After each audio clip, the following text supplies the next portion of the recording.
Hey, welcome back to 4% Entrepreneur Show. Hope you guys are doing great.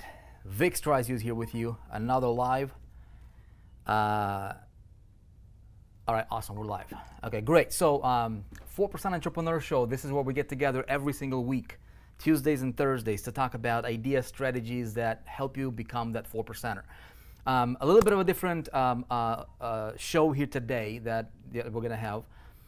By the way, I'll make sure that I give some shout outs here in the comments if you guys are hanging out with me on 4percent.com.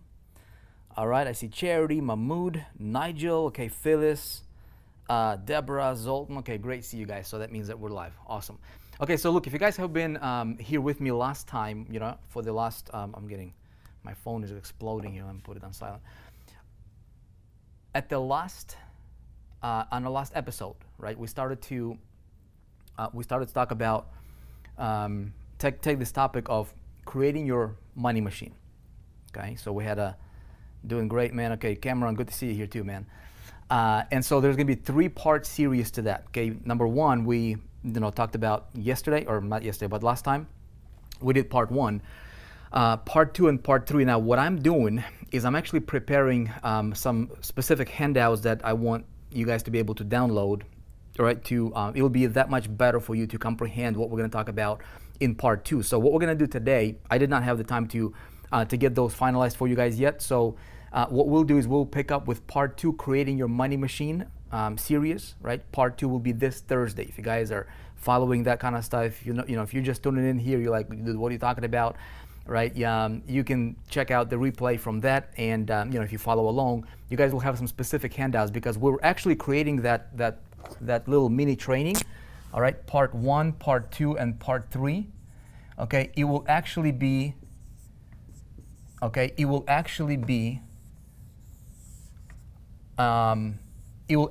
packaged.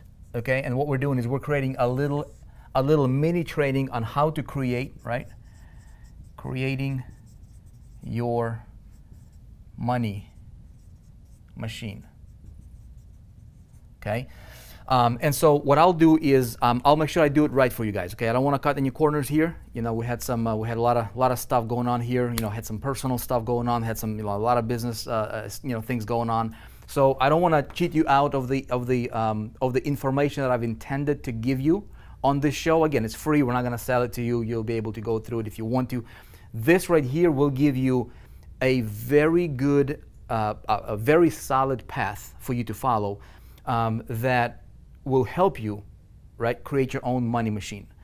So we'll talk about that in great detail. So I'll have those handouts for you ready for part 2 this Thursday. What we're gonna do today, okay, is something I was planning on doing a little bit later on, and that is this.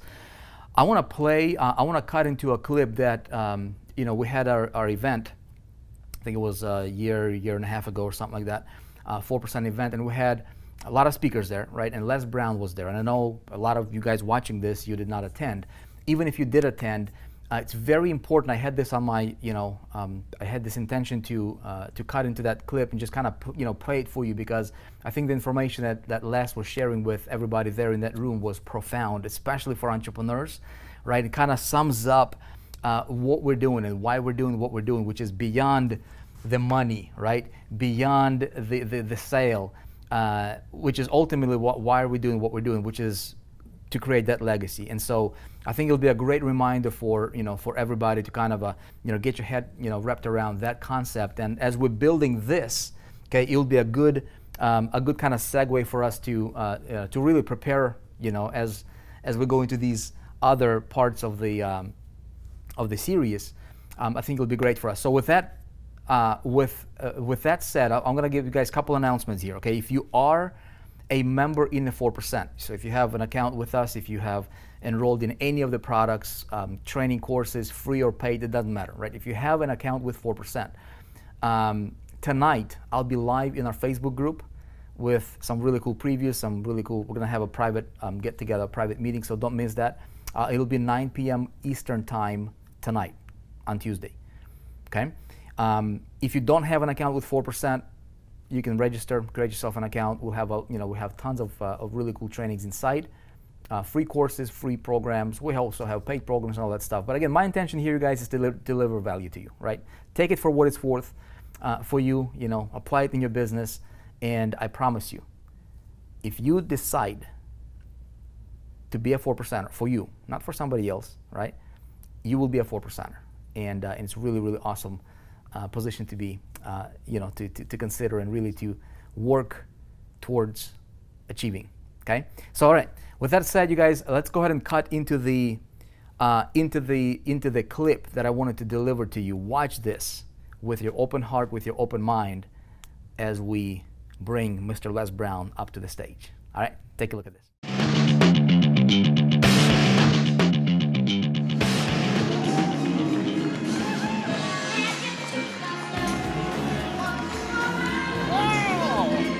All right.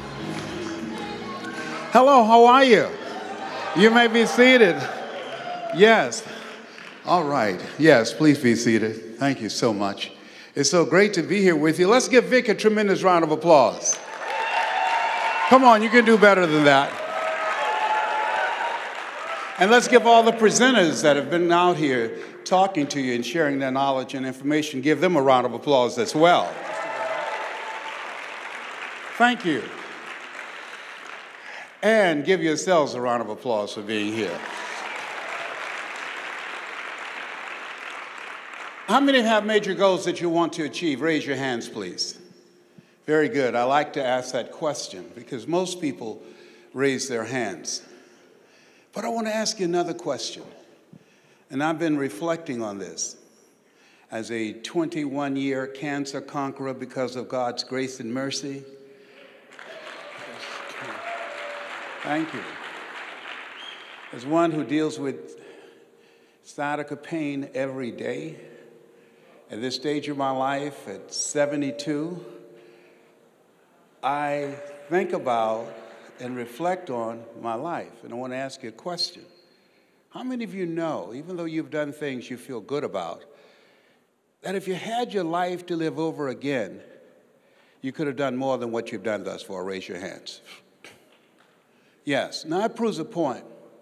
What we do and what we accomplish in life is only a tip of the iceberg of what's possible for us. And as I look at my life now, and at this stage, at 72, and starting a new chapter, asking the question about what's next, what is it I want to do before leaving here? What's my bucket list? What impact? As I begin to reflect on my life, I'm thinking about a Russian author, Leo Tolstoy. He said, what in the purpose of my life, as I face inevitable death, I will not be undone or destroyed when I'm gone. The meaning and the purpose of my life, the mark that I make with my life, what will not be undone or destroyed after I leave here? And I believe that Horace Mann was right when he asked, when he said, we should be ashamed to die until we've made some major contribution to humankind. So I want you to think about the goals that brought you here. I remember a friend of mine, he was going through Europe years ago, traveling just to reflect on his life. And he said, at different places, soldiers would board the plane and ask him a question. Why are you here? Where have you been? And where are you going? And I ask you that question. Why are you here? Some of you flew, some of you drove, some of you couldn't afford to be here, and yet you felt that you couldn't afford not to be here, and you made it happen. Why are you here? Where have you been in your life? And based upon the relationships and the information and the things that you collect, where are you going? What do you see for yourself? I remember when I left Miami on a Greyhound bus in pursuit of a dream. I was born in a poor section of Miami, Florida called Liberty City, an abandoned building on a floor with a twin brother. When we were 6 weeks of age, we were adopted by a lady named Mrs. Mamie Brown. I stand on this stage because of two women. One gave me life, the other one gave me love. God took me out of my biological mother's womb and placed me in the heart of my adopted mother. And I remember going down to Greyhound bus station to board, and my sister Linda, one of the 7 children that Mama adopted. Mama had only a 3rd grade education, and she worked on Miami Beach for wealthy families. And she said, "Leslie," my sister Linda, "I believe you're going to do it." Linda knew my dream was to buy Mama a home. My mother, she worked on Miami Beach for these wealthy families. She cooked for them, and we ate the food left over from the families that she cooked for. She kept their children, and we wore the hand-me-down clothes of the children that she kept. And my dream was to buy brand new clothes that no one had ever worn before. My dream was to be able to buy groceries, and so we would not have to wait till the family ate and hope and pray that there was something left over for us to eat. This was a woman who took in 7 children that she did not give birth to, but she made a commitment, like you did. You made a commitment to yourself. You didn't just show up here. There's something in you that brought you here. I believe now at this stage of my life, things don't just happen. They happen just. I remember being in a meeting and a guy was speaking, and I felt he was talking to me, even though it was over 5,000 people. My goal and dream was to use my voice, my mother's personality.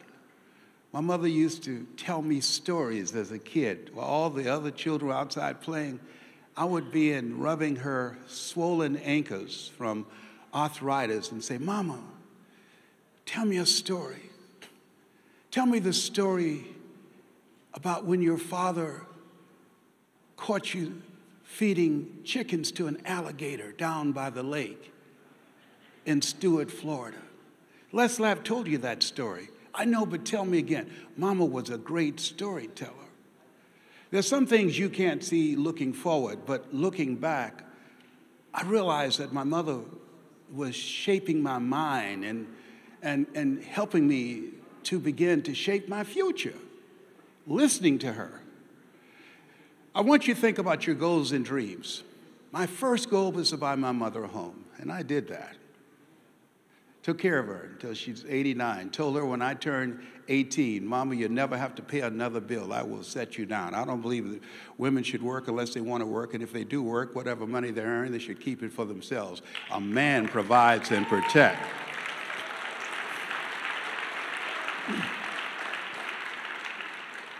What is the personal goal that you want to achieve? Personal goal I have at this time. This is my 21st year dealing with cancer. Doctor said it metastasized to 7 areas of my body. I got excited. He said, "Why are you laughing?" I said, 7 is my lucky number. I'm one of 7 children. Joshua marched around the walls of Jericho 7 times. Naaman dipped himself in the river Jordan 7 times. I was born February the 17th. My phone number is 702. Did I tell you 7 is my lucky number? So this year, this 21st year, 3 times 7 is 21. I'm killing cancer. I'm going to kick its butt. Thank you. So what's a personal goal that you have? And then I want you to think about your financial goal.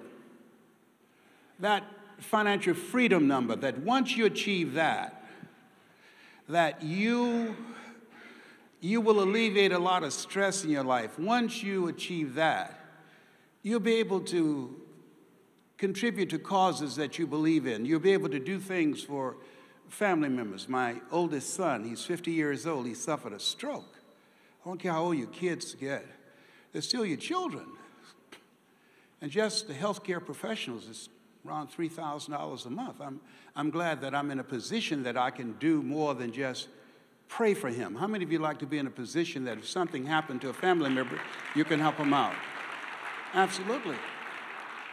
You know, people say money won't make you happy, but everybody want to find out for themselves.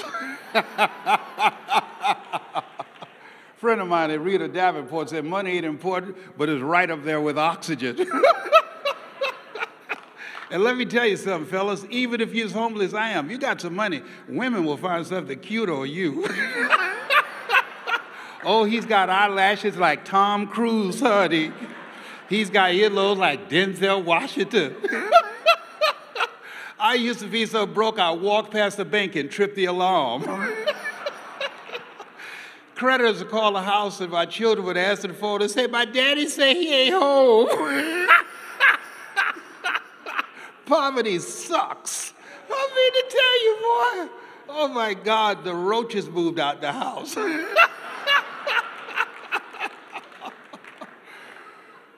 So, whatever your financial goals are, and pull up a figure, I want you to multiply that by 100 times. 100 times, whatever that figure you pulled up for yourself. I found that most people fail in life not because they aim too high and miss. Most people do what I did, aim too low and hit for a major part of my life. And I want you to think about your social contribution. I know that we live in the greatest country in the world. I don't believe this, I know it. I travel. All of us should be applauding that. Trust me on that. We live in the greatest country on the planet. On the planet. Not perfect.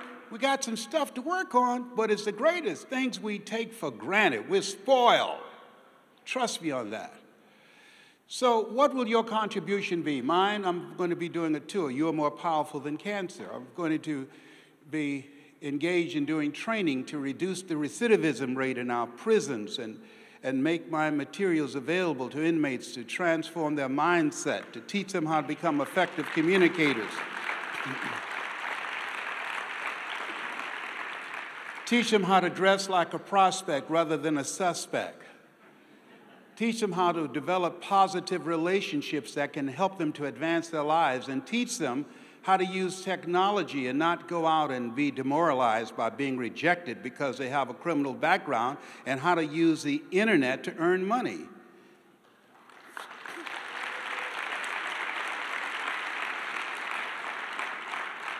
And those of you that would have an interest in that and helping me, email me at lesbrown77@gmail.com.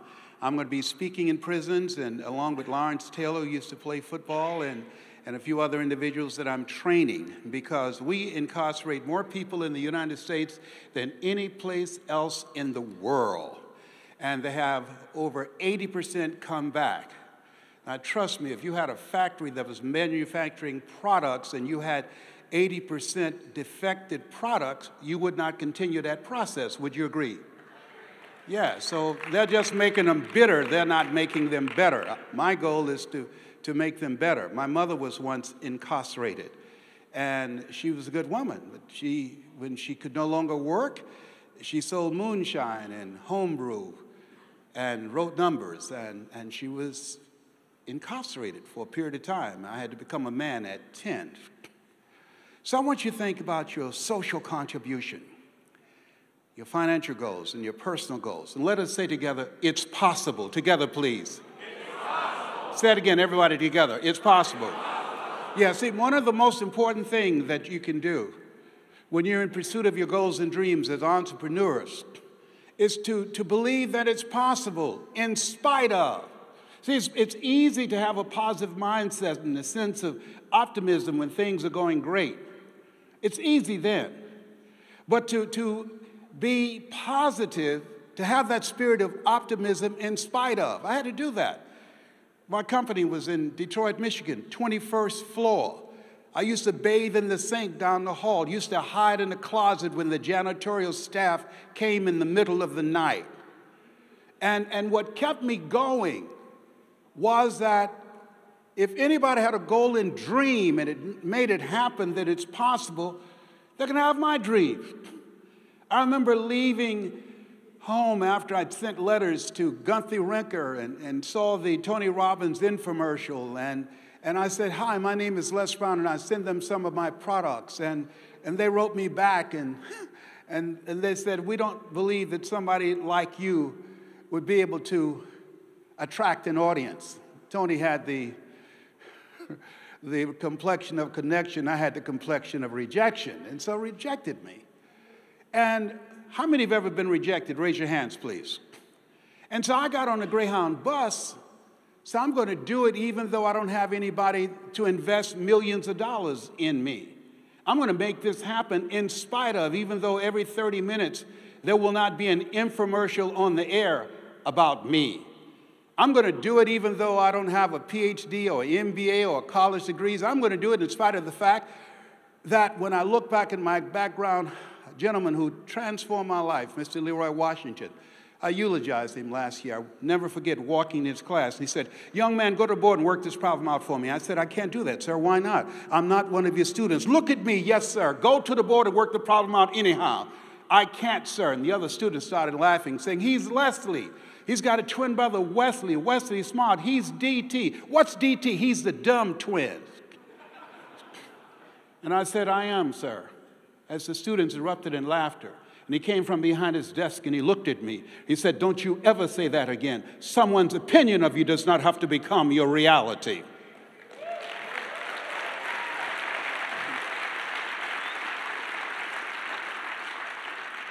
And that was a turning point in my life. On one hand, I was humiliated. But on the other hand, I was liberated because he looked at me with the eyes of Goethe, who say, "Look at a man the way that he is, he only becomes worse. But look at him as if he were what he could be, then he becomes what he should be." And Mr. Washington taught me the value of believing in yourself. And I can hear his voice now saying, "Mr. Brown, you don't get in life what you want, you get in life what you are. Mr. Brown, develop your mind, young man, and develop your communication skills, because once you open your mouth, you tell the world who you are." And let us say together, it's necessary. Yet not only is it possible for you to live your dream and make things happen that you can't even begin to imagine, but it's necessary that you upgrade your relationships. You earn within $2,000 to $3,000 of your closest friends. I had to leave Liberty City in Overtown south of here. I had to leave there to create a new space for myself, to get to a new place because I was surrounded by pigeons. Your environment, your relationships, they affect you. Everybody, let us say together, let go. Or be dragged. There are some people that will never achieve their goals because they have too many toxic, negative, energy-draining people in their lives. And you got to let them go. Can I change them? No. It's a full-time job changing yourself. And there are some people so negative they can walk into a dark room and begin to develop. Oh, behave, whatever. No. There's a new term in psychiatry called relational illness. There's some people who can make you sick. John H. Johnson, who started Ebony magazine and built a $400 million empire, fired his closest friend. The guy said, "Why did you fire your closest friend?" He said, "I didn't believe that I could start Ebony magazine with a $500 loan from my mother. I truly didn't need anybody on my payroll telling me I couldn't do it. I doubted myself, but I was willing to go for it anyhow, to make it against all odds." And some of you here, I'm speaking to you, that you have some big goals and dreams, and that's important.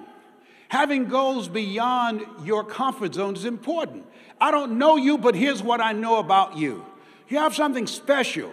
You have greatness in you. I don't know you, but when you have goals beyond your comfort zone, that will bring something out of you. In order to do something you've never done, you've got to become someone you've never been.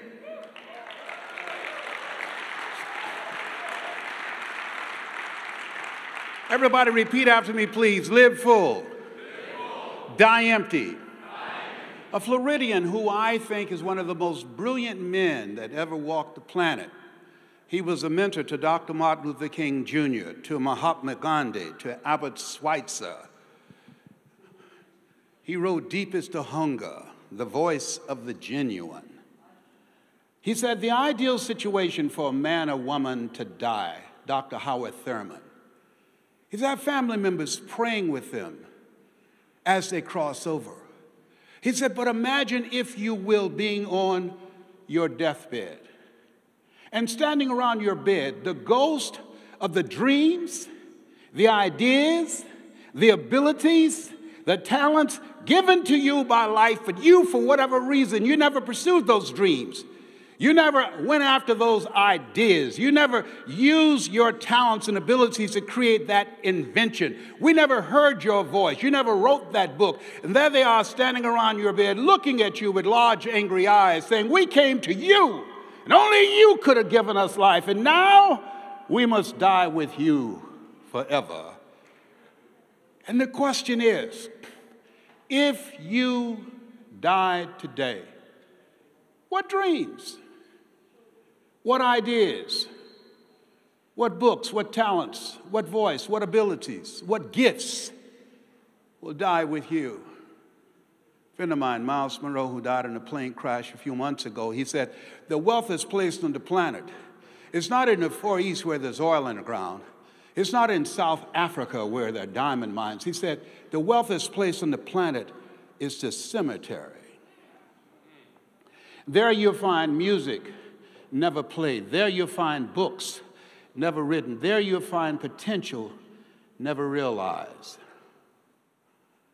A lady wrote some words that grabbed me.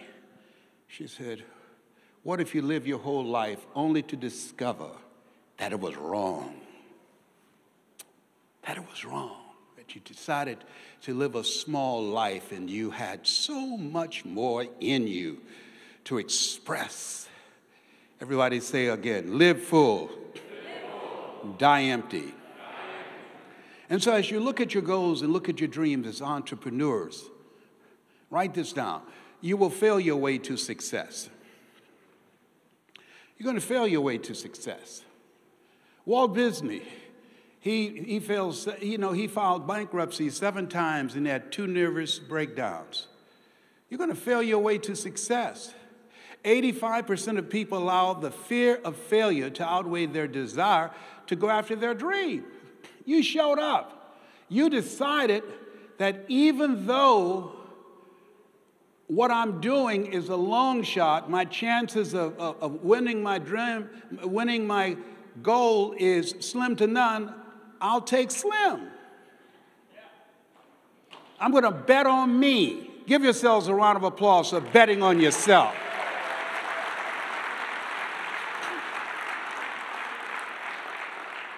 So as you look at your goals and dreams, you're going to fail your way to success. Things are going to happen that you cannot begin to imagine. I remember when my friend said, Les, there's no way that you can speak for AT&T, Procter & Gamble, McDonald's Corporation, AT&T.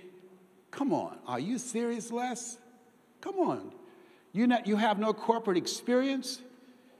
When I was in 5th grade, I was labeled educable, mentally retarded, put back from the 5th grade to the 4th grade, fail again when I was in the 8th grade. I have no college training.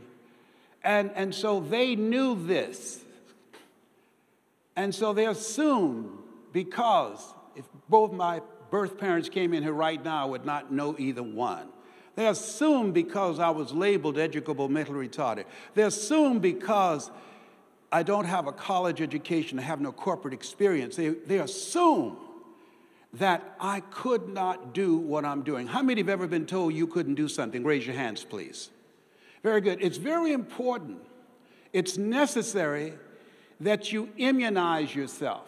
As entrepreneurs, it's necessary that you listen to things to override those negative conversations. MIT did a study. If I tell you, young lady, you can't do that, somebody else has to come in and say, you can do it, you can do it, you can do it, 17 times to neutralize that one time. Words are powerful. Thou shalt decree a thing, and it shall be established unto you. Words are powerful. And so you have to have a program for yourself that will allow you to live your life from the inside out rather than from the outside in.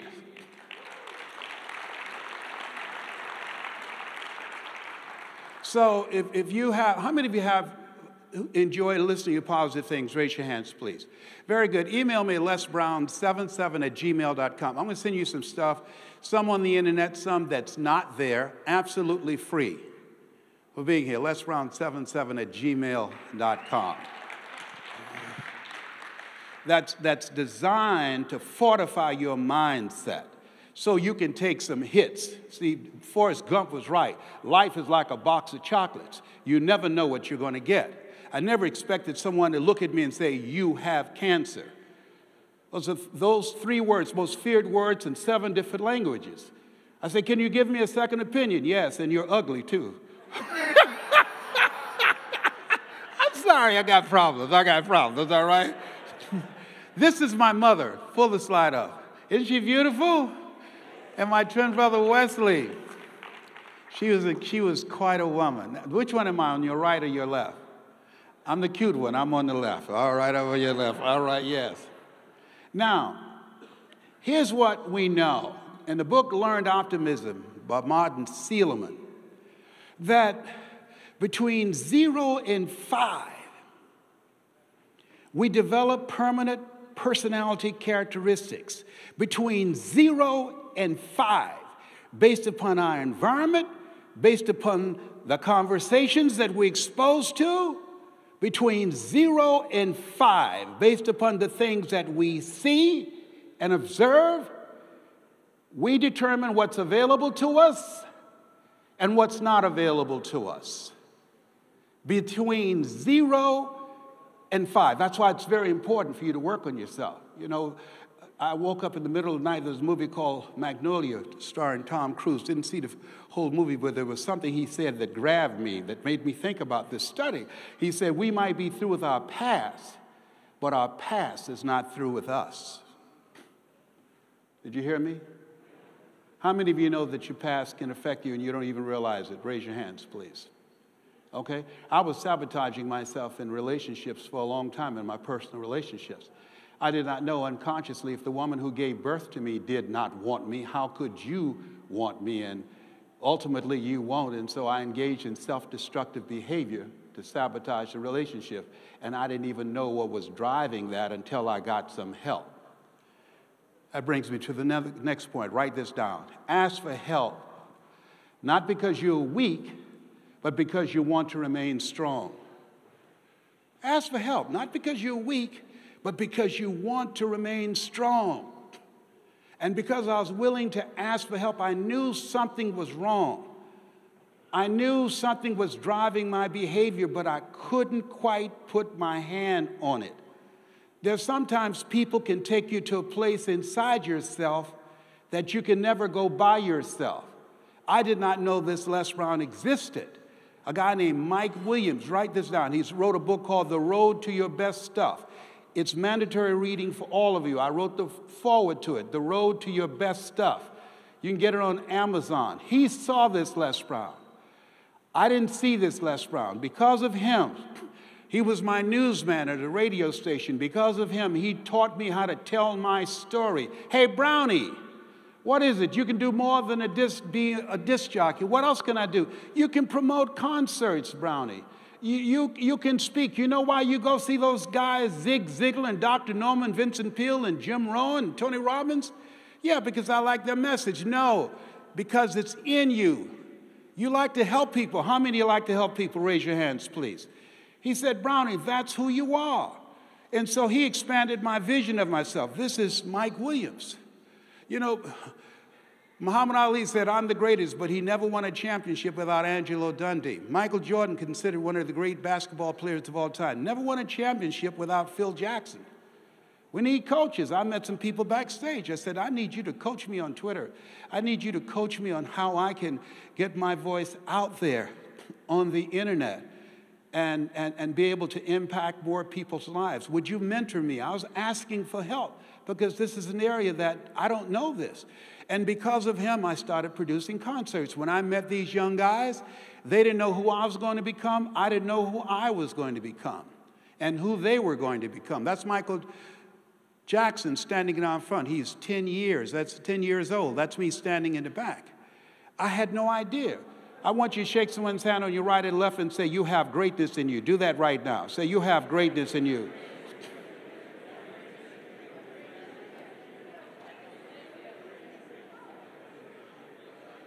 Ladies and gentlemen, you don't know whose hand you just shook. Eye has not seen, ear has not heard, nor has entered the heart of mankind what God has in store for that hand that you just shook, and for that person who shook your hand.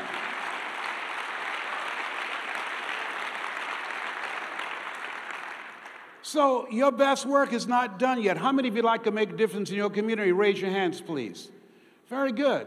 As part of what I'm teaching and training speakers, how to tell their story, how to present themselves, and how to make a difference, but also, most important, and write this down, how to create credibility in your area of expertise. When you can present, I passed 14 bills my first term in the Ohio legislature. From the 29th House District, chairman of the Human Resource Committee and the Education Committee. No one could have predicted, looking at that first picture of my brother and I, that I would be doing what I'm doing. And I don't say this to impress you, but to impress upon you that what you have done is only a tip of the iceberg of what's possible for you. What I know about you, and I don't know you, you've got greatness in you. What I know that when you challenge yourself to get out of your comfort zone, which Brian Tracy calls your danger zone, you're going to discover a you that you don't know right now. And I want to ask you, what's your why? This is my mother, Mrs. Mamie Brown. That's what drove me to face the no's. Write this down. Make no your vitamin. Make no your vitamin. You're going to hear it a lot. How many of you have heard it already? Raise your hands, please. Yes, make no your vitamin. Every time someone says no, that brings you a step closer to a yes.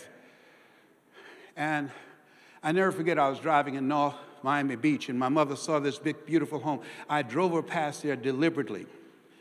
It had a fountain in front. It was 10,000 square feet. And she said, slow down, Leslie. If I lived in something like that, I would feel like Mrs. Rockefeller. I said, Mama, you love that? She said, yes. And I decided I was going to get that home for my mother. Didn't have the money, didn't have a contract, but I made a commitment to myself. I knew if she loved it, I would get it. How many of you ever made a commitment to do something you had no clue how you were going to do it? Raise your hands, please.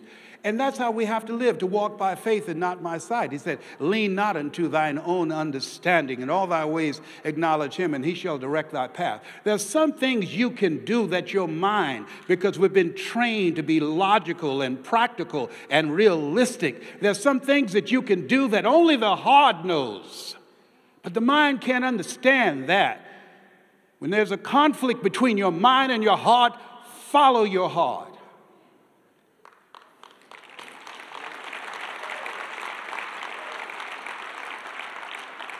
And through telling my story, through using the things that I learned from Mike Williams, my mentor, I drove her back in that area again, and she said, Leslie, slow down.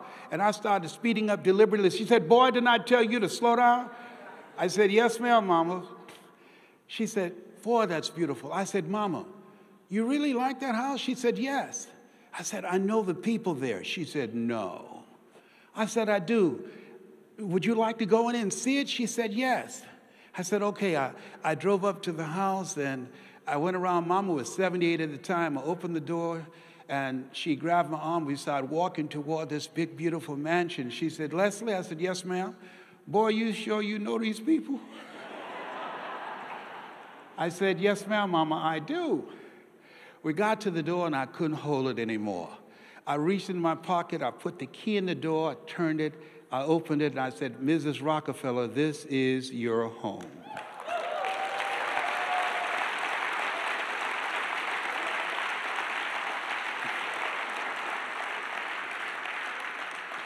She said, "What are you talking about, Leslie?" "Mama, this is you.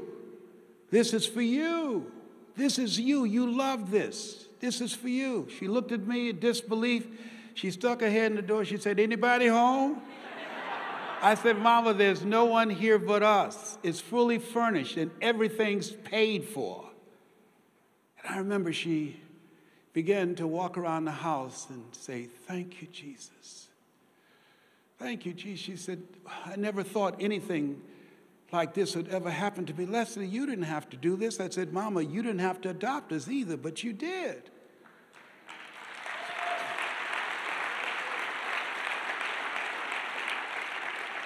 And she looked at me and said, "And you were so crazy." I said, "I know, but I got money now."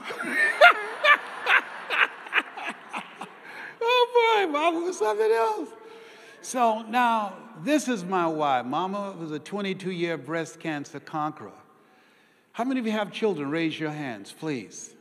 Oh, excellent. My next book, I want you to get it, called The First Family of Motivation. It's my oldest son, Calvin. He lives in Jacksonville. I want you to pray for him. He had a stroke, and he's being fed in the stomach with a tube. There's a stroke on the right side, but we're believing for a miracle. My baby daughter, she is the CEO. That's Serena John Leslie. This is the one that said, "You about to make me lose my mind up in here, up in here. You about to make me act a fool up in here, up in here." He's a Gemini and bipolar. Lord have mercy. Jesus, help me, Lord. I call on Jesus, Yahweh, Melchizedek. I read the Bible, the Kabbalah, and the Holy Quran. Whew. Boy, this boy's a piece of work. All right. But he's a genius. He's a genius. And then my oldest daughter, Ona Brown, you can see her online, O-N-A, Ona Brown, Own Your Dreams with Ona Brown, and Patrick. And so now they run the company. They enjoy running my life. How many want to build a legacy? Raise your hands, please. Fantastic, yes. And so to me, Jacqueline Onassis said, "If I make all the money in the world and my children don't amount to anything, what have I done?" As we look at our goals and dreams, and we embrace the reality that we have to create the best version of ourselves mentally, emotionally, spiritually, physically, and in our relationships, it's not easy. How many of you know that? It's not easy. You know? And so as you look at yourself and look at your goals and dreams, I'm a grandfather and I'm a great-grandfather. These are my grandsons, my great-grandsons, all right?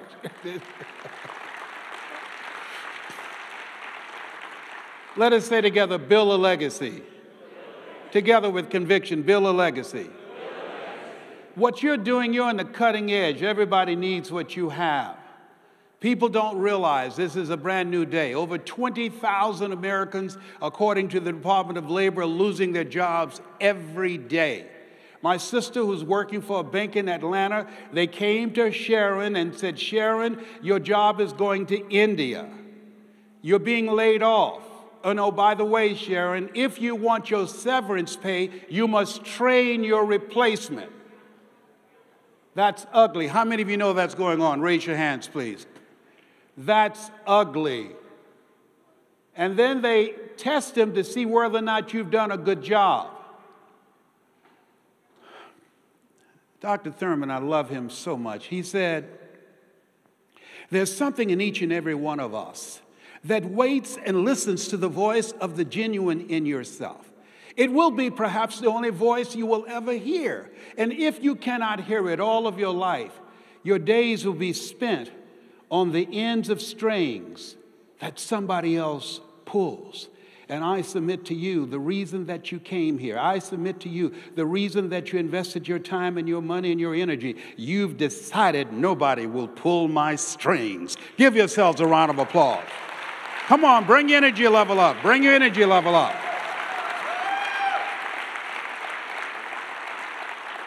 And so I say to you that you're different.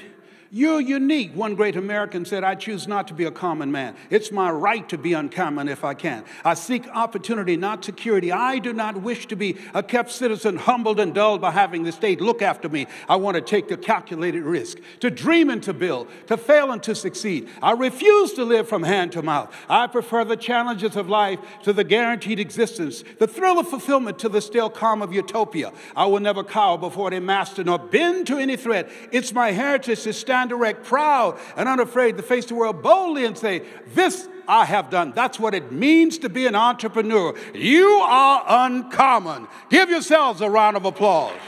Come on, bring energy level up. You are uncommon.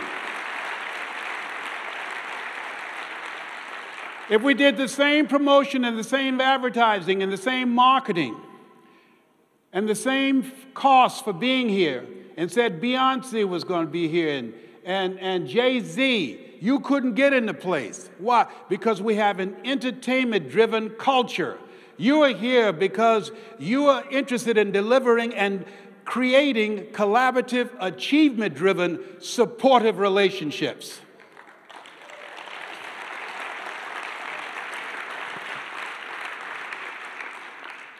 And so, as you think about your goals and dreams, let us say together, it's possible.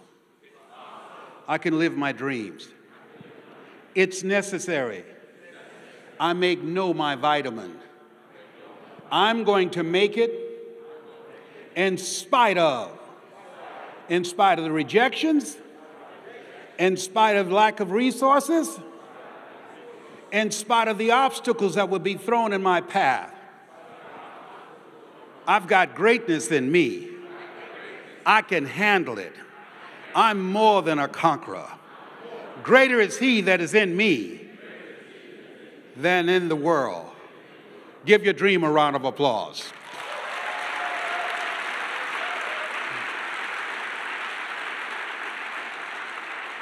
Let us say together, it's me. Yes, shake someone's hand on your right and left and say, you can make it happen. You can make it happen. Do this right now. You can make it happen.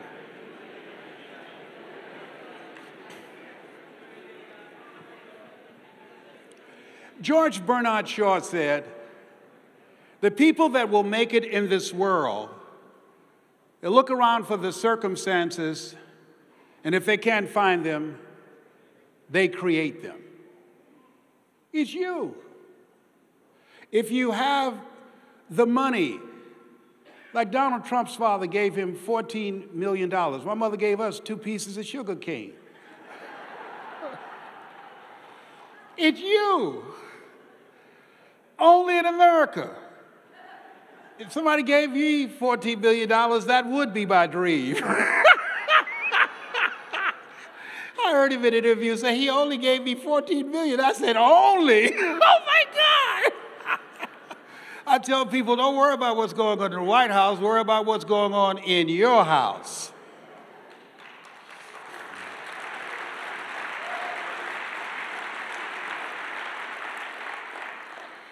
So, if you were born with a silver spoon in your mouth, that will help. If your last name is Rockefeller or Trump, that will help. But Jim Rohn was right. The major key to your achieving your goal, to creating the kind of life that you desire, is you. It's you. Let us say together, it's hard. How many of you know it's hard? Raise your hands, please. I didn't do what I'm doing, I'm embarrassed to say, for 14 years. Because I knew it would be hard for me without an infomercial, millions of dollars spent on me like on Tony Robbins. I knew it'd be hard with no credentials, no corporate experience. I knew it would be hard with no money. I knew it would be hard. But fortunately, Mike Williams, I'm so thankful for him. He kept calling me, saying, Brownie, you can do it. And I kept saying, Mike, I don't have the money, I don't have the resources, I don't have a college education. He said, Brownie, all of us are born the same way, dumb, naked, and speechless. You could learn, Brownie, you could learn. I said, Mike, it would be hard. There are over 3,000 speakers out there. Write this down. He said this. If you do what is easy, your life will be hard. But if you do what is hard, your life will be easy. If you do what is easy, give yourself a pass. Give yourself an excuse. Focus on what it is you don't have. If you do what is easy, your life will be hard. But if you do what is hard, your life will be easy. He was absolutely right. Everybody repeat after me, please. I can do hard. How many of you can do hard? Raise your hands, please. How many of you already done hard? Raise your hands, please. How many of you in the moment of doing hard right now? Raise your hands. Then you could feel a brother up in here, all right? Yes. Let us say together, it's worth it.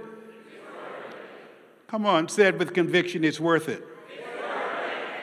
I want you, this is your homework, write down 5 reasons and why you're not going to give up on your dream.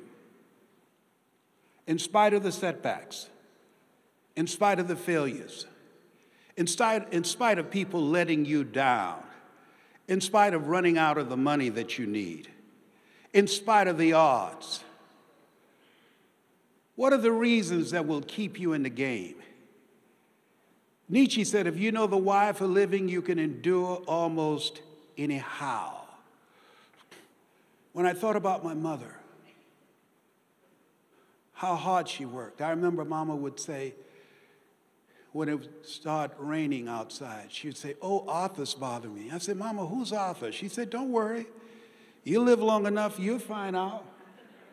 She's talking about arthritis. I know about Arthur right now. I know in my right hip. I was at this church service, and the lady said she was a healer. So people get lined up. So I got in line too, just to see. And she said, where you heard? I didn't want to turn around and say, right here. I didn't know what to say. I said, just touch me on the head. She said, no, I want direct contact. I said, well, I got arthritis in my butt and I got prostate cancer. She said, touch him, Jesus, touch him.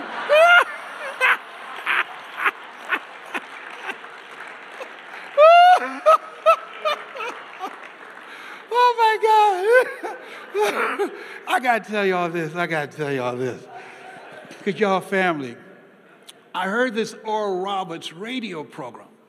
Send me $3 and I'll send you a prayer cloth. And you got any kind of illness, this prayer cloth will heal you.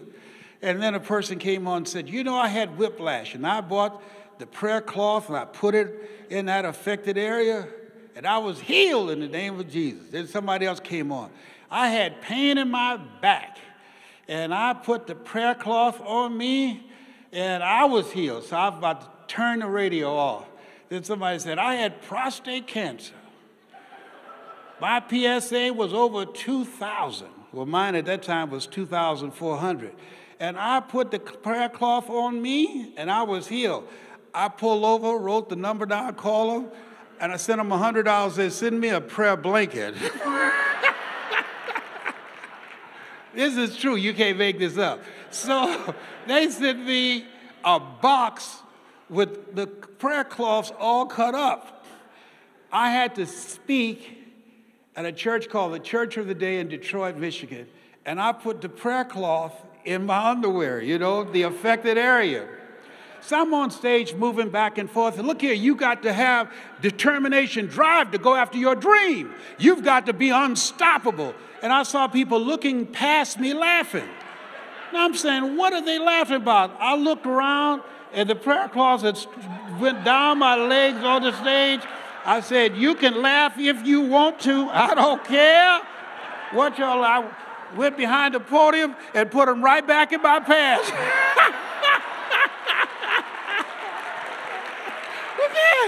Look here. I got some in there now with my real fits.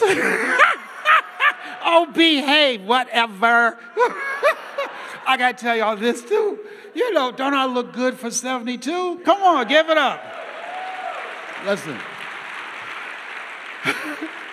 I don't use dye because I have allergic reaction to dye.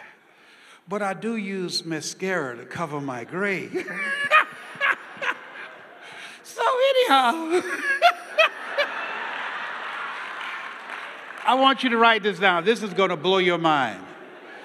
Les Brown speaking in the Georgia Dome. You'll see me speaking before 80,000 people. The only speaker you see doing that. 80,000 people. So after I gave that speech, a lady came backstage. She said, Mr. Brown, do you have enough energy to give another speech? I know you're tired. I said, no, I don't have the energy. She said, we can pay your full fee. I said, the Lord is able.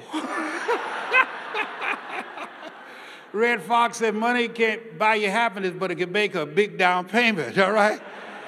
So they took me over to the Georgia World Congress Center, and I looked in the room, and people very close to the stage, a very intimate setting, so I said, excuse me, let me go in the restroom. I went in the restroom to get myself together, you know, tighten the things up, all right? And so I came at the end of the stage, and she wanted everybody to know she knew me. She said, there he is, Les Brown. And I came up on the stage, she kissed me on the cheek. I kissed her on the cheek and left this big black smudge on her face. I didn't know what to say, so I just sat down. So the people down front started saying, there's something on your face. She said, what are they saying? I said, I don't know, I don't know. So finally, a lady came down there, opened up a pocketbook, and showed her mirror, and she saw this big black smudge on her face. She looked at me and said, how did this get here? I said, I don't know. You think maybe this rubs off? I now use waterproof Mademoiselle, all right?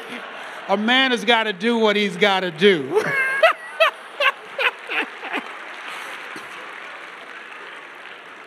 Here's something else. Enjoy yourself. Enjoy yourself. I laugh a lot. Why? 1 minute of anger weakens your immune system for 4 to 5 hours. Let's think about that. 1 minute of anger weakens your immune system for 4 to 5 hours.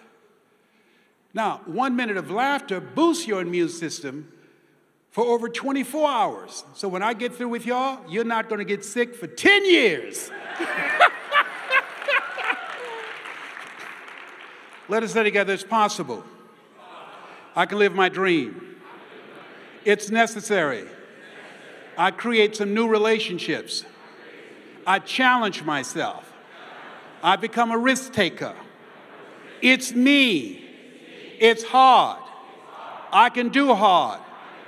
It's worth it. It's worth it. How many of you know it's worth it?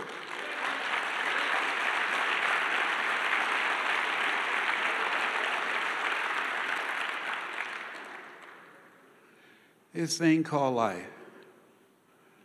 is fascinating.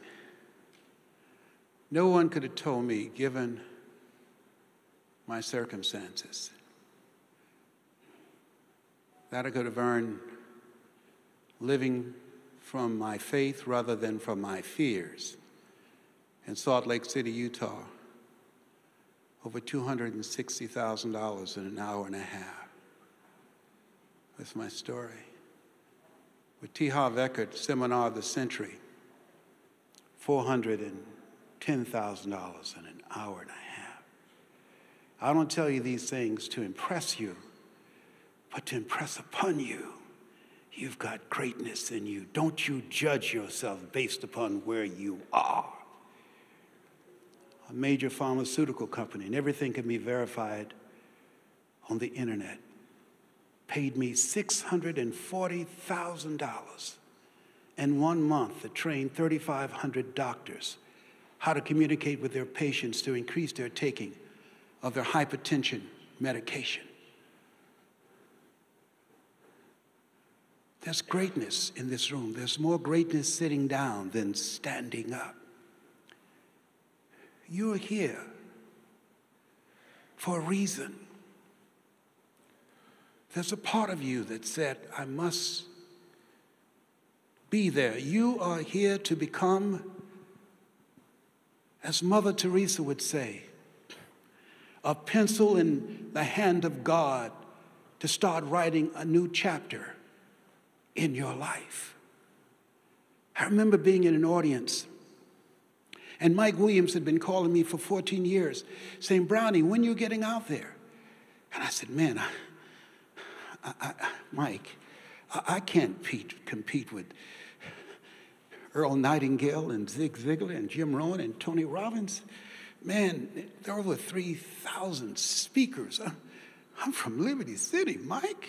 Come on. There's nobody out there that looks like me. And then I had a God moment. I went to an event, Bob Proctor. And a guy was speaking, one of Bob's guests. And he stopped. And he looked out the audience. He says, this is for somebody here. And you know who you are. He said, I do this, I like to make a lot of money. He said, but you want to do this because you want to make a difference in people's lives. Because somebody made a difference in your life. Everybody else, they're hearing me in their ear, but you, and you know who you are. You hear me in your heart. And you've allowed fear to hold you back. And you know who you are. You've told yourself you're not good enough. And you know who you are. And so I'm going to say this to you, whoever you are, and I'm through with it. He said, the only reason I'm standing up here and you're seated out there, I represent the thoughts you have rejected for yourself. I stood up. I said, excuse me, I got to go outside to catch air. It took my breath. I said, whoa, wow.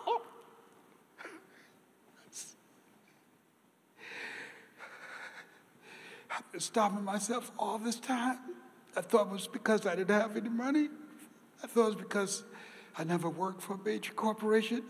I thought it was because I don't have any credentials and I have nothing to say and nobody would listen to me. And I've been failing my mother. I'm so sorry, Mama. I'm so sorry. I've been talking to people about believing in themselves only in the office, but at the end of the day, I didn't believe in me. I didn't believe in me.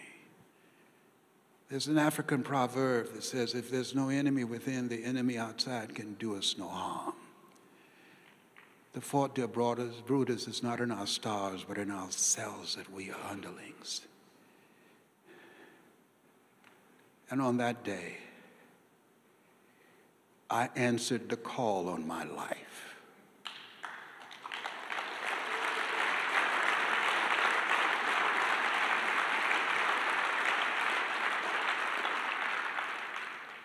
How many of you are answering the call? Raise your hands, see what I'm talking about. Yes, some of us are called for a higher standard. I don't know why people can be born in the same family, same circumstances, end up being dramatically different. Isn't that fascinating? One of the mysteries of life.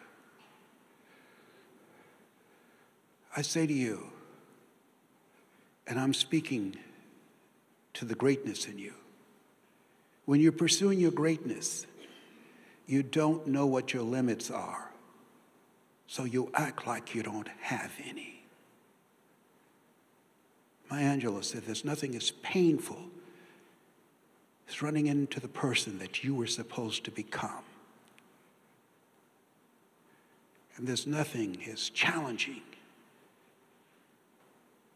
as an untold story buried in your soul. You have an energy signature. How many of you have a story? Raise your hands, please. That story can change lives. Write this down. Distract, dispute, and inspire. I train speakers. Here's what happens. When you speak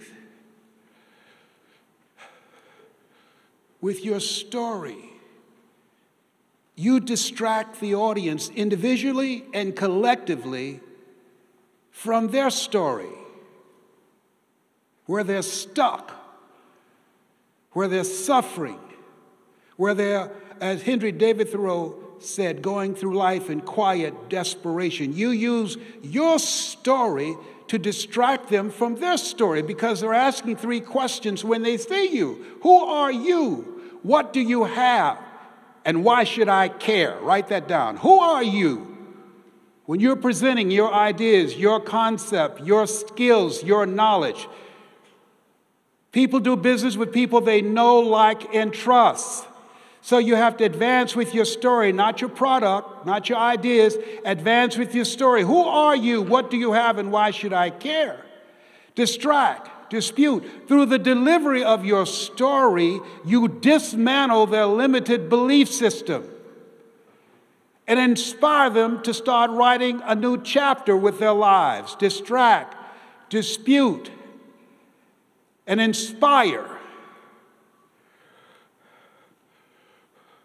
Something wrong. With more people in the United States of America, the land of opportunity where people try and outswim sharks to get here and outrun jeeps barefooted, that more people died from suicide last year than car accidents. Something is wrong with that. Your story can save lives. Your story can distract somebody from the conversation, I can't make it, a feeling of hopelessness. Your story is important. It's valuable.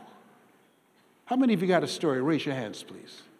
How many like to learn how to make a difference with your story? Raise your hands, please.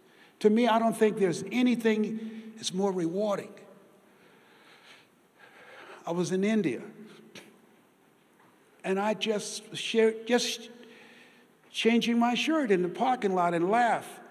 And I heard this lady say, "Poppy, it's him. It's him, Poppy. I would know that laugh anywhere." And they ran across the street, and they said, "We drove 8 hours to get here because my husband heard your voice. He was going to commit suicide. He was going to hang himself. He heard your voice, and you saved his life." There's some people that's going to hear my voice, but there's some people that's going to hear your voice. There's some people that's going to hear your voice, going to hear your voice, going to hear your voice because of your energy signature. There's something about you, even while presenting your products or your ideas, something about you that will resonate with them, that will empower them, that will give them a vision of themselves beyond their circumstances and their mental conditioning, that will give them hope, and when there's hope in the future, that gives you power in the present. There's something about you. Shake someone's hand on your right and left and say, "Be a force for God." Do that right now.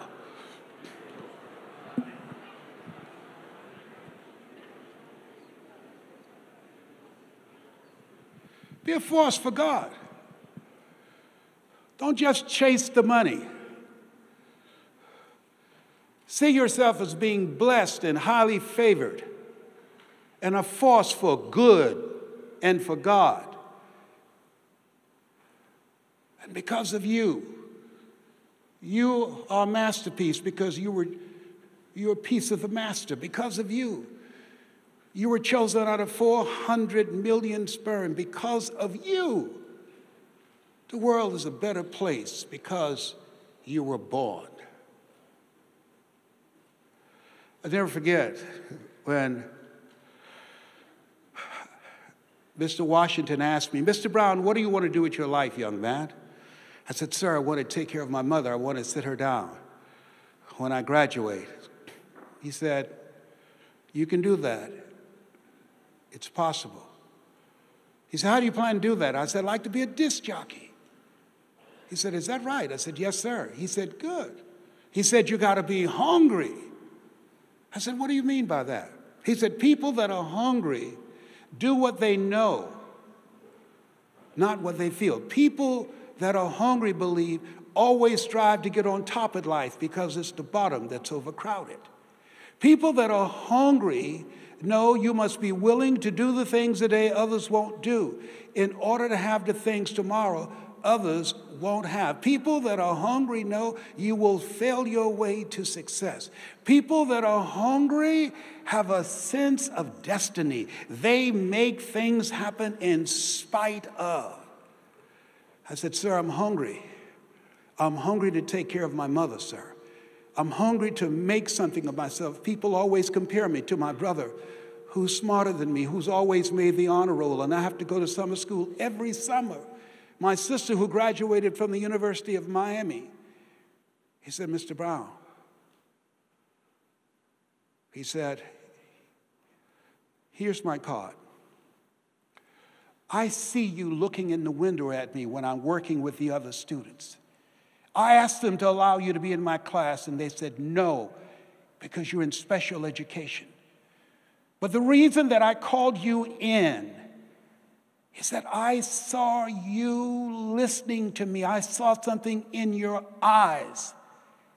And I know that whatever you decide to do, if you could stand outside in a hot burning sun, looking in a window at me teach other students until I called you in, that there's something in you, there's a hunger in you. And that hunger will serve you well. You want to be a disc jockey? I said, yes, sir. He says, good. He said, here are my car keys. Every day, come in here and ask for them. At 12 noon, and go to my car and turn on the radio. There's a guy named Paul Harvey. He does a program called The Rest of the Story. He said, anytime you want to do something, study the people that are doing it well. He said, he's a master communicator. I said, I will, sir. Whatever you want to do, find someone that's doing it on the level that you want to do it, who's experienced, who's accomplished. I listened to Paul Harvey. This is Paul Harvey with The Rest of the Story. He was brilliant. There's never been another Paul Harvey. I listen to him every day to learn how to tell stories. Listen to Zig and Dr. Norman Vincent Peale. You have the ability to overcome your circumstances.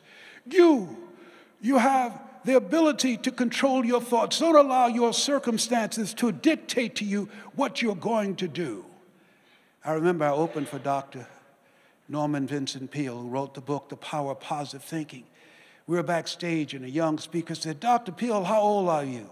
Dr. Peale said, no, Sonny, I'm 92. Guy said, I don't know if I want to live to be 92. He said, that's because you've never been 91.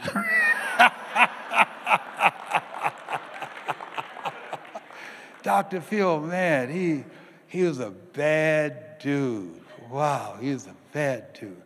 And I watched him and I studied him. And Jim Rohn and Zig Ziglar, the icons. I studied them. I bought all of their cassette tapes.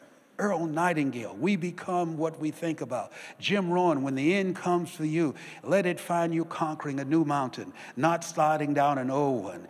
Winston Churchill, the truth is incontrovertible. Malice may attack it, ignorance may deride it, but at the end, there it is. I studied these great voices. They spoke to me to widen my vision of myself.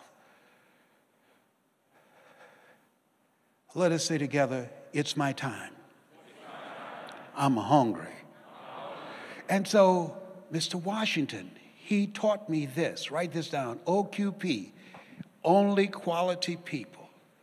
He said, Mr. Brown, he said, develop your mind and develop your communication skills and practice OQP, only quality people. If you run around with 9 broke people, I guarantee you, you'll become number 10.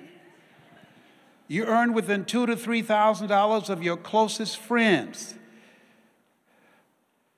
Dr. Dennis Kimbrough out of Atlanta said, if you're the smartest one in your group, you need to get a new group. Is that real?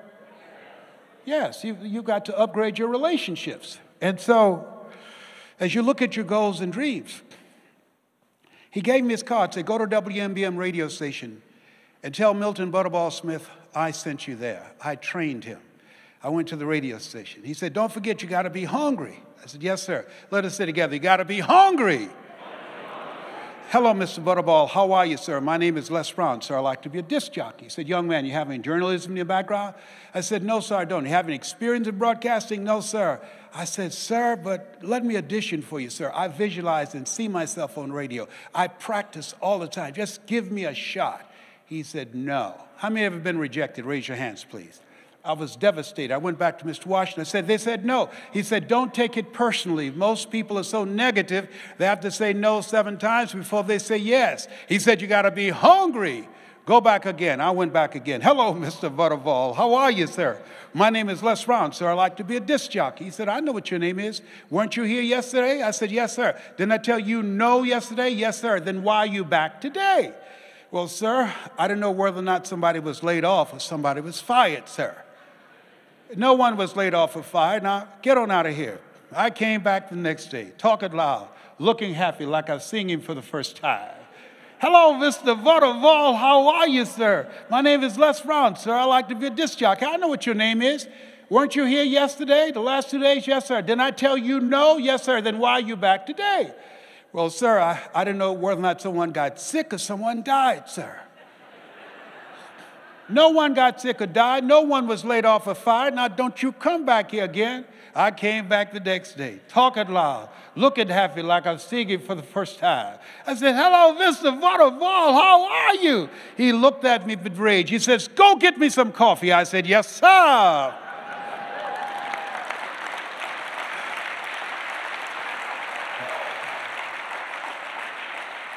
So I became the errand boy for the disc jockeys. Write this down. Give before you ask.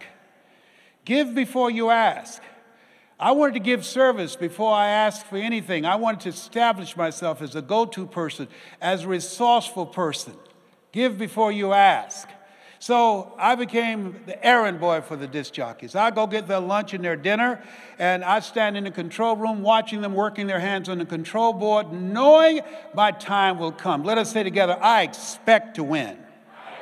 When you leave here, when you get dressed, before you get on your flight, before you get in your car, I want you to have the mindset that you're armed with everything you need and you expect to win. You expect to grow your business. You expect to attract the people you need. You expect to attract the resources you need. You expect doors will be open that you did not see because it's your time.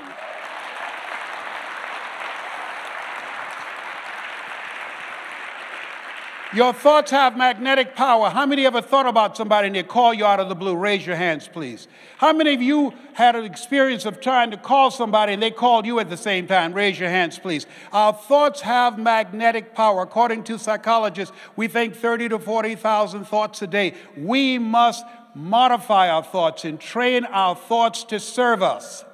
And so there I was, working and serving the disc jockeys, watching their every move, studying them. On the weekends, they would come out to the parking lot. Their cars would be waxed and clean, inside out. They said, hey, who did this? I did, sir. How much you charge, young man? Nothing, sir. I just wanted to serve you. Write this down. How many of you are really serious about your goals? Raise your hands, please. Write this down. Provide more service than you get paid for. What gave me the advantage in the speaking industry, 99% of the people going around giving a memorized speech. And they gave it everywhere. I trained myself to memorize 5 quotes a day. No one on the planet knows more quotes than I do. And I'm not bragging, but telling what I did to prepare myself. I custom designed my presentations for the organization. How many of you are interested in learning how to become a more powerful speaker? Raise your hands, please. Very good. Email me and say, send me your assessment form. The first speaker to do this. Say, send me your needs assessment, Les Brown. Give it to you free, nothing. And I tell you, by my doing that and incorporating those things they put on the needs assessment in my presentation, I impacted their bottom line. Here's something for presenters. Write this down. For all entrepreneurs, never let what you want to say get in the way of what your customer wants to hear. Never let what you want to say. Talk to them, listen to them, ask questions. Find out how you must shape and massage your languaging style to speak to where they are. Does that make sense?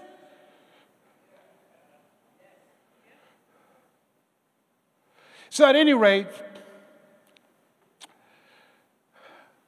when I was in the parking lot and I just greeted them as they were coming out and impressed with how their cars are clean, they said, look here are my car keys. Donna Ross and the Supremes are coming to town, the Four Tops and the Temptations. I want you to pick them up and take them to the Fontainebleau Hotel on Miami Beach. I said, it'd be my pleasure to serve you, sir. I was driving these entertainers all over Miami Beach in the disc jockeys' big long Cadillacs. I didn't have any driver's license, but I was driving like I had some. Then one day, it was a Saturday afternoon, a disc jockey by the name of Rockin' Roger was drinking while he was on the air. Rockin' Roger got so drunk he could not complete the show. He began to slur his words. He's about to fall off the chair. And there I was looking at him through the control room window, walking back and forth, young, ready, and hungry. I was saying, drink, rock, drink. Drink, rock. I'd have gone and get him some more if he'd asked me to. Then pretty soon the phone rang. It was a general manager and I answered the phone. I said, hello? He said, young boy, this is Mr. Klein. I said, I know. He said, Rock can't finish his program. I said, I know. He said, would you call one of the other DJs to come in? I said, yes, sir. I hung the phone up. I said, now he must think I'm crazy. I called my mama and my girlfriend Cassandra. I said, y'all come out on the front porch and turn on the radio. I'm about to come on the air.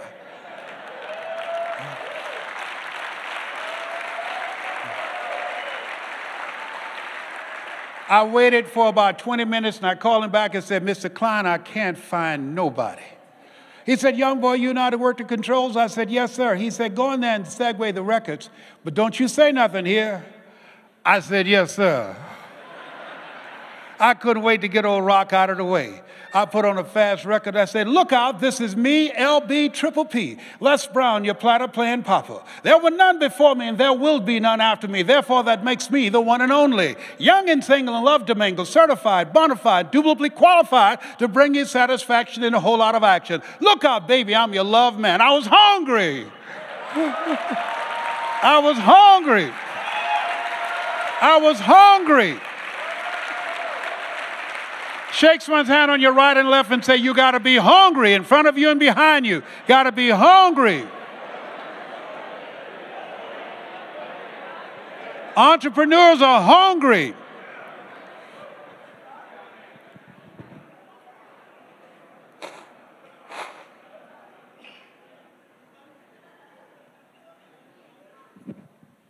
There are people who come to this country who can't speak the language.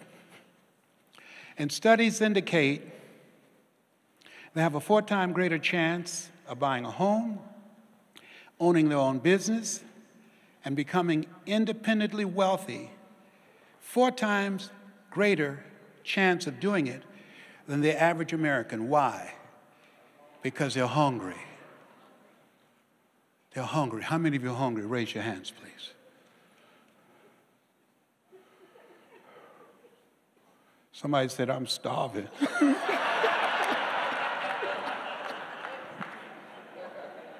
There's always one. There's always one. I don't know you, but here's what I know about you. You're here for a reason. Here's what I know about you. Based upon my own experience, you can do more than you can ever begin to imagine. Here's what I know about you. You're greater than your past. You're greater than your failures. You're greater than the setbacks that you've gone through. You're greater than anything that you're experiencing. Here's what I know about you. Elsie Robinson was right. Things may happen around you and things may happen to you, but the only things that really count are the things that happen in you. Socrates was right. What lies before you and what lies behind you is a small consequence to what lies within you. There's something that drove you here. Entrepreneurs are risk takers. Viscott said, if you're not willing to risk, you can't grow. And if you can't grow, you can't become your best. And if you can't become your best, you can't be happy. And if you can't be happy, then what else is there? And Helen Keller was right. Life is short and unpredictable. Eat the dessert first.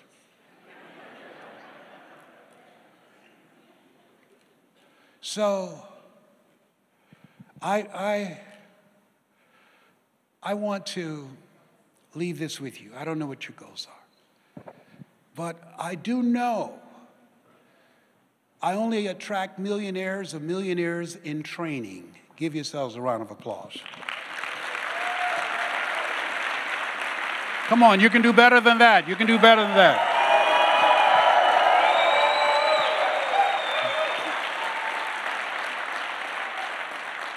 So one last thing I want to ask you to do. Everybody hold your right index finger up. Everybody. Anybody next to you, make sure they do it. Put it in your ear. Put it in your ear. Put it in your ear. Listen to me. You have greatness in you. You are here for a reason. You have a date with destiny. You were born to win. There are lives that you're going to transform. There are lives that you're going to change. Your business is going to go to the next level. You're going to overcome whatever obstacles are thrown in your path, because greater is He that is in you than he that's in the world. You were born to win. It's your destiny. Take your hand out. I didn't want it to go in one ear and out the other.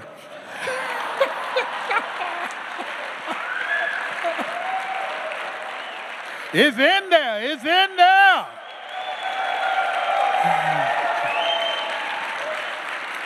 It's in there.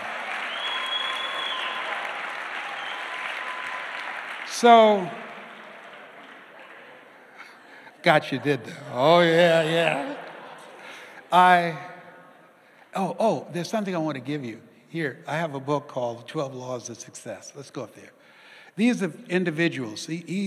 Al McDougall was an introvert. He said, "Can you help me speak?"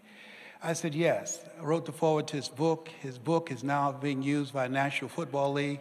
He used to be homeless out of Canada, and he's speaking for women, drunk drivers. You know, women against, what's that, drunk drivers against? MAD, yeah. Mothers against drunk drivers, yes. He's one of the national speakers. Trish Luna de Alva, Latino, she wrote a book called Take Back Your Life. Take back your power. She was molested as a kid, and she's speaking all over the country. Soraya Dean, Muslim, powerful speaker. She's created a whole lecture series bringing Christians and Muslims together. Sean was an attorney in L.A., and he came to her and said, "We're downsizing, we're going in another direction." She's now the attorney for my firm, but she's raised in foster care in California, graduated from UCLA Law School, and she's a powerful speaker, my God. Gloria Ramirez, just got back from Colombia. She's a powerful speaker as well. This young man, ex-felon, he wrote the book From the Hood to Doing Good. I wrote the foreword to that. Johnny Wimbrey, one of the most talented and gifted speakers that I've ever had the chance to work with. Ed Blunt, these are the two guys who've already passed me. Knew him since he was 4 years old. Played opposite Denzel on Broadway. Kenny Chapman's father was a motorcyclist in motorcycle gangs, was killed in the backyard. Taught him how to smoke weed at age 11. Now he speaks to small businesses all over the world. Annie Crawley, she heard me speak in Chicago, 5,000 people. She was a teacher. She sold everything she had, drove to California.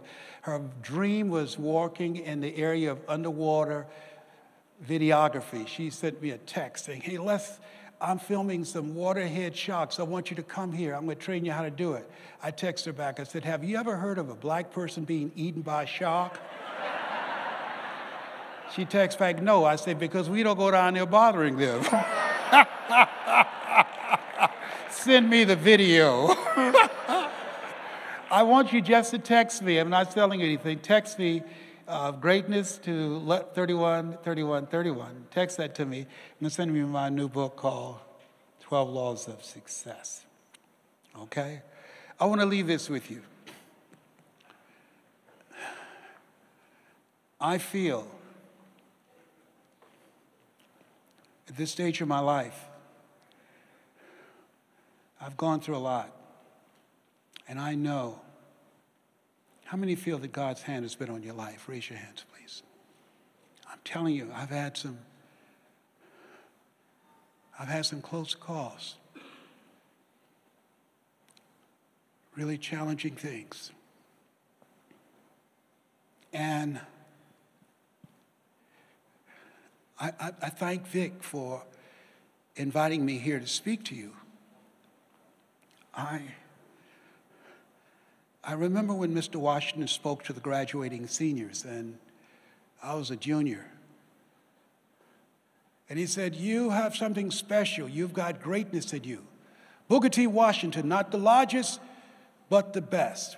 And if just one of you here can understand what I'm saying, if one of you here can hear me not in your ears, but in your heart, then my being brought here will not have been in vain. And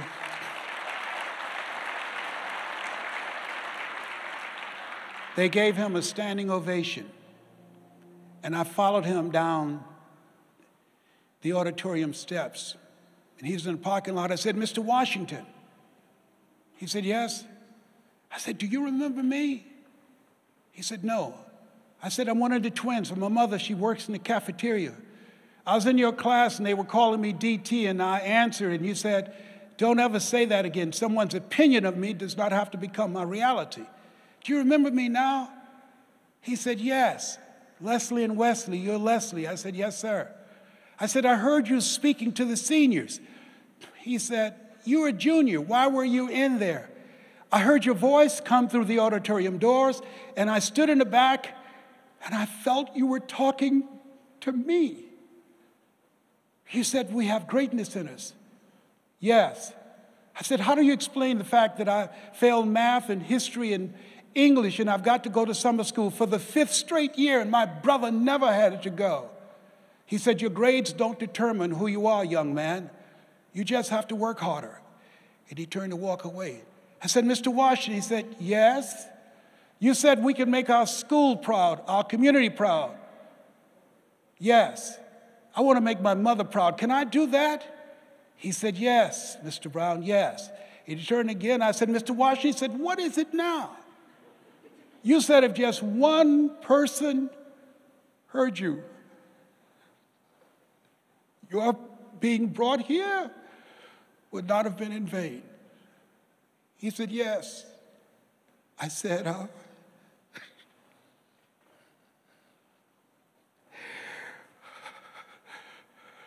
I'm the one, sir. Look at me. I'm the one. One day you will hear my name again. I'm the one. I'm going to make my mother proud. I'm the one. I want to make a difference with my life. And you make me feel special, sir. And I thank you so much. I thank you. But remember, I'm the one. And years later, when I had a PBS special called You Deserve, friends called him and said, turn on the radio, turn on the television. Les Brown is on. And when they introduced me, he called his wife, Edith, it's the dumb twin. Come look, come look. Never lived it down, never lived it down. I want you, everybody, put your hand over your heart.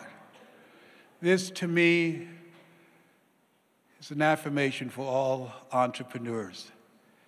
And I dedicate this to you, to what's in your heart. Feel that pulse. Life is God's gift to us. And how we live our lives is our gift to God.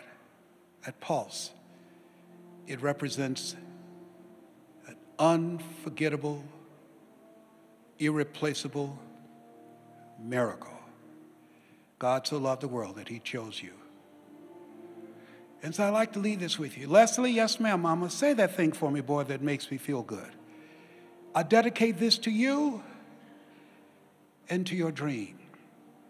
And it says simply this: if you want a thing bad enough to go out and fight for it, to work day and night for it, to give up your time, your peace, and your sleep for it, if all that you dream and scheme is about it, and life seems useless and worthless without it, and if you gladly sweat for it and fret for it and plan for it and lose all your terror of the opposition for it, and if you simply go after that thing that you want with all of your capacity, strength and sagacity, faith, hope, and confidence, and stern pertinacity, if neither cold poverty, famish, or gulch, sickness or pain or body and brain can keep you away from the thing that you want, if dogged and grim you besiege and get it, with the help of God, you shall get it.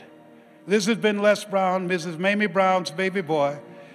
God bless you. God bless your dream. God bless America. Thank you very much.